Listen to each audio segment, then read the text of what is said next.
Welcome to WagerTalk TV. I am Kelly Stewart, joined by Bryan Leonard at Leonard Sports and Tony Finn at WagerTalk. Make sure you guys are giving them a follow on Twitter. All right, boys, we're talking top 25. And guess who's not preseason number one? Clemson. Clemson, of course, rightfully so, preseason number one, getting a ton of guys back, including Trevor Lawrence. They are going to lose a couple guys on the defensive side of the ball, but I have a feeling Brent Venables is going to have that defensive ready. Tony, I'm going to start with you. Tell me your thoughts on the Clemson Tigers. The first thing I looked at when I saw the preseason, and I've already started doing a lot of skeleton work for the upcoming college football campaign, is that it's strength of schedule. What are they looking at? It really matters nowadays. In the old days, where you might have a Bill Snyder from Kansas State that would schedule for cupcakes, the Sisters of the Blind, when record meant everything. In this day and age of the Final Four. Hey, sometimes you just need a win, okay? That's right. Well, he came into a situation and it worked for him, and he kept doing it. It is this, and that is strength of schedule matters. When the selection committee is looking at you, who you've played, how you've performed in those games, it's a big reason why I have a serious doubt that mid-majors will ever be part of that Final Four in college football, or a MAC team, for instance, that may be deserving, simply because they don't match up in strength of schedule. I looked at Clemson's schedule.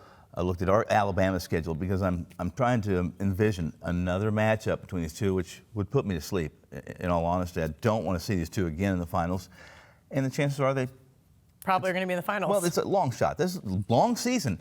It's hard to say Clemson's schedule is difficult or more difficult than Alabama, simply because of the conference they play in. Correct, but I would say that if looking at just the eye test, Clemson plays a tougher schedule than Alabama. Alabama has a very weak schedule this year. Without question. I agree with you. Compared to, just saying that. So on that note, Bryan, is there anybody that's on Clemson's schedule that's going to test them?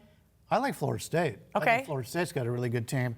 Clemson, I don't know if I agree with you on this, but Clemson has got a much easier schedule than Alabama does. Anybody in the SEC has got a tougher schedule than Clemson does. Clemson's got one, maybe two teams that are pretty good that are going to play on the season. Clemson could lose one game. Let's say Clemson loses to Florida State. Okay. Do you think they're going to leave Clemson out of the National Final Four based on what Clemson's done the last few years? Probably not. Yes, there's only, to me, it depends on how well the Notre Dames of the world do, how well like the Oklahomas, maybe somehow two teams from the SEC get in, but I highly doubt they get left out. I think there's only 4 teams that have a chance to win the national title. Oklahoma, just because they're in the same situation as Clemson is, in a weaker conference, and they're clearly the better team. Georgia, Alabama, and Clemson. Okay. In fact, right now, I would say at least 3 of those make the Final Four this year. Just from a talent standpoint. And the thing with Clemson is they lost a lot of defensive players that were really good to the NFL. But this isn't Clemson from 10 years ago. This is Clemson on the same recruiting level as Alabama. Yeah, they're just going to reload. And there is, some nice stats that Ralph Michaels had put out a while back. And one of them is that Clemson's seniors last year had 30% of the starts. That's kind of low for a team to have only 30% of the seniors making the starts. They had 47% of their juniors making starts. So all those guys are now seniors. So they didn't play a lot of freshmen and sophomores, but the juniors were the bulk of that, the playing time last year. And now they're all seniors, and they've got, as they always have, one of the top 10 recruiting classes. Clemson's going to be a great football team. The only thing is, we have seen once a year for like 2 of the last 3 years, they'd have a game. Well, they just don't show up, and usually it's Syracuse. Or is it a Trevor Lawrence mild injury where he gets knocked out, like what happened in that Syracuse game? I do believe he really is the X factor this year.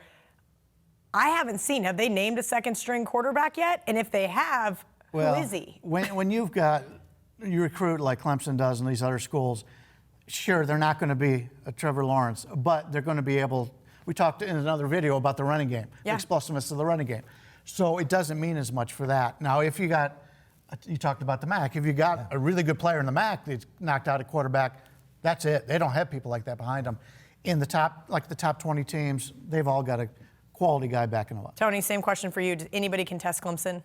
Well, anybody can. This is college football, and it is the ACC. And I mean, they're double-digit favorites in every game. It'll be like 14 is what I... To compare your question about backup quarterbacks, listen, very few people heard of Tua. before he steps in and does what he does. Touché. It's just because of the level of talent that Saban and Dabo. they recruit. Yeah, He was the backup to Wanna. yeah. And when he came in, then we heard it too. Oh, geez, guys. Yeah. All right, on that note, I'm going to wrap this video up. Make sure you guys check out all of our other videos previewing the top 25. And don't forget, it is $9 Monday at WagerTalk. Each and every Monday, you get all daily packages for Monday's action. That includes college football, NFL, only $9, 5% best bets, normally priced at $30.